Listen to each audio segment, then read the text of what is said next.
অহংকার।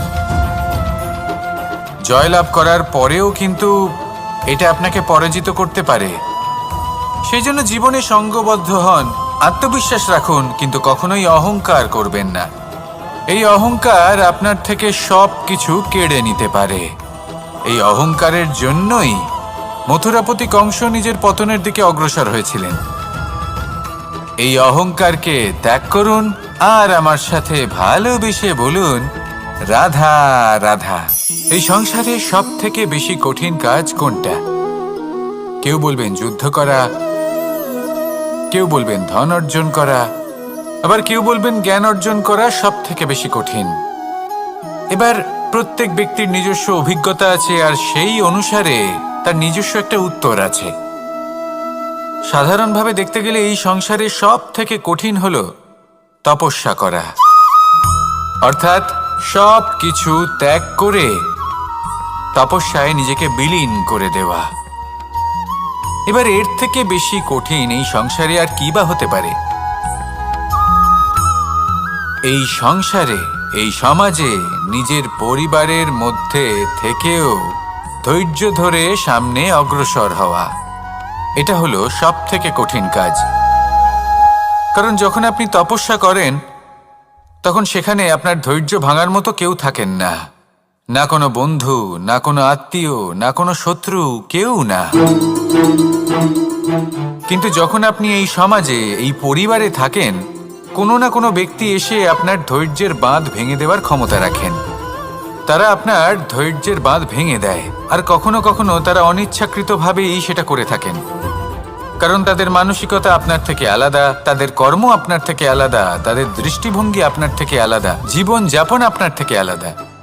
সেক্ষেত্রে আপনি ধৈর্যচ্যুত হন, প্রসন্নতা আপনার থেকে ছিনিয়ে নেওয়া হয়। সেই জন্য এই সংসারে, এই পরিবারের থেকেও ধৈর্য ধরে সামনে অগ্রসর হওয়া কোনো পর্বতের শিখরে গিয়ে তপস্যা করার থেকেও অনেক বেশি কঠিন। আর যে ব্যক্তি এই সমাজেই, এই পরিবারে, সেই সকল মানুষের মধ্যে থেকে গিয়েও ধৈর্য ধরে অগ্রসর হতে থাকেন, যারা এই কাজটা শিখে নিতে পারেন, তারাই কিন্তু জীবনে আনন্দ লাভ করতে পারেন। এই ধৈর্যই শেষে আপনার জীবনে প্রসন্নতা বহন করে আনবে। তাই ধৈর্য ধরে জীবনের পথে অগ্রসর হন আর আমার সাথে ভালোবেসে বলুন, রাধা রাধা। আমরা সবাই জীবনে অগ্রসর হতে চাই, তার জন্য চেষ্টা করি, পরিশ্রম করি, কিন্তু কখনো কখনো আমাদের আশেপাশের কিছু মানুষ, যেমন আমাদের আত্মীয়, আমাদের বন্ধু, আমাদের শত্রু, এদেরকে এগিয়ে যেতে দেখে আমরা কখনো কখনো নিজেরা থেমে যাই। এর অর্থ কি তার মানে এটা যে আমাদের কোনো খামতি ছিল বা আমরা কোনো ভুল করে ফেলেছি? না, বেশিরভাগ সময় আমাদের কোনো ভুল থাকে না, আমাদের কোনো খামতিও থাকে না। শুধু একটা ছোট্ট বিষয় আছে যেটা আমরা বুঝতে পারি না। আমরা চেষ্টা করি অন্যদের জীবনযাত্রা দেখতে। আমরা দেখতে চেষ্টা করি যে তাদের জীবনে তারা কিভাবে এগিয়ে চলেছেন, অগ্রসর হওয়ার জন্য ওনারা কি কি করছেন, আর যা করছেন তাতে ওনারা কিভাবে উপকৃত হচ্ছেন। আমরা চেষ্টা করি তাদের জীবনযাত্রার দিকে তাকানোর, ওনাদের গতিবিধির দিকে নজর দেওয়ার এবং সেটা বুঝতে চেষ্টা করার। সেই জন্যই আমরা পিছিয়ে পড়ি। জীবনে যদি আপনি এগোতে চান তাহলে আপনাকে নিজের নজর সামনের দিকে রাখতে হবে, পদক্ষেপও সেই অনুযায়ী নিয়ে সামনে এগোতে হবে। নিজের গতিবিধি লক্ষ্য করুন, নিজের পরিকল্পনা বিচার করুন, নিজের চেষ্টা, নিজের অভিজ্ঞতার দিকে নজর দিন আর সেই মতো অগ্রসর হন। এমন কোনো সাফল্য নেই যে আপনি লাভ করতে পারবেন না। আসুন আমার সাথে ভালোবেসে বলুন, রাধা রাধা। এই সংসারে এমন অনেক মানুষ আছেন যারা এটা চান যে সবকিছু তাদের ইচ্ছা অনুসারে চলবে এবং সেই চেষ্টাই করতে থাকেন। কিন্তু সত্যি হলো এটাই যে এই সংসারের নির্মাণ কোনো মানুষ করেনি, এবং সেই জন্য এই সংসার কোনো মানুষের ইচ্ছা অনুসারে চলবে না, বরং মানুষকে সংসারের ইচ্ছা অনুসারে চলতে হবে। যদি আপনার জীবনে এমন কোনো পরিস্থিতি আসে যাতে আপনি হয়তো দুঃখ পেলেন, কষ্ট পেলেন এবং সেটা বদলাতে চান, তাহলে তা বদলানোর চেষ্টা করুন।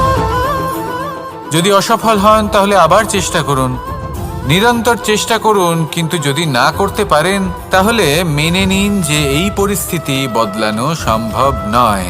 সেই পরিস্থিতিকে বদলানোর চেষ্টাকে ত্যাগ করে দিন। যদি চান তাহলে সেই পরিস্থিতি থেকে দূরে চলে যেতে পারেন, কিন্তু নিজেকে প্রসন্ন রাখুন। আপনার এই শরীর, এই মন, এই জীবন আপনি লাভ করেছেন, তাই আপনার কর্তব্য হলো নিজের যত্ন নেওয়া, নিজেকে প্রসন্ন রাখা। আপনি যদি নিজেকে প্রসন্ন রাখেন তাহলেই এই সংসারকে আপনি প্রসন্ন রাখতে চেষ্টা করতে পারবেন। তাহলে প্রসন্ন থাকুন আর মনে এই প্রসন্নতা নিয়ে বলুন, রাধা রাধা। এই হাঁড়িটাকে দেখুন, এই হাঁড়িটা মাটি দ্বারা নির্মিত, আর এই বস্তুটি আমার খুবই প্রিয়। ছোটবেলায় মা এই হাঁড়িতেই মাখন বানিয়ে রাখতেন, কিন্তু যেই আমি সুযোগ পেতাম আমি সেই হাঁড়ি ভেঙে সমস্ত মাখন খেয়ে ফেলতাম। কিন্তু আমার মনে হয় একটা বিশেষ ব্যাপার আছে, যখনই এটার মধ্যে মাখন রাখা হতো তখন মাখন ঠান্ডা হয়ে যেত। আর আমি ভাবতাম এটা কিভাবে সম্ভব হতে পারে, যেখানে এটা নিজেই নির্মিত হয়েছে আগুনে তপ্ত হয়ে। এটা নির্মিত হয়েছে এইভাবেই, কিন্তু এর ভেতরে সবই শীতল থাকে। এটা কিভাবে সম্ভব? এটা এই কারণে সম্ভব কারণ এই হাঁড়ি এমন কিছু জানে যেটা জানা আমাদের জন্য খুব প্রয়োজনীয়।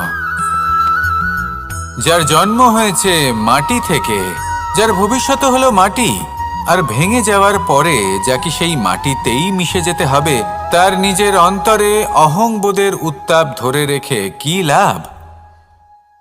এটাই হলো জীবনের একটি সার কথা, যেটা আমাদের সকলকে বুঝতেই হবে, শিখতে হবে, যাপন করতে হবে।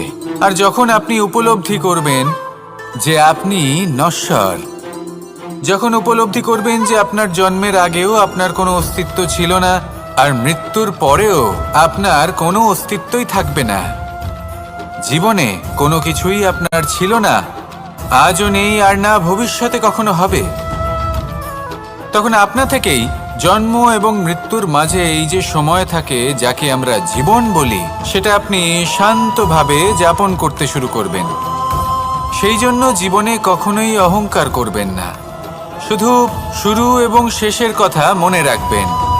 তাহলে আজকের এই বর্তমান শান্তিপূর্বক প্রসন্ন চিত্তে যাপন করতে পারবেন, এবং এই মন প্রসন্ন হয়ে বলবে, রাধা রাধা।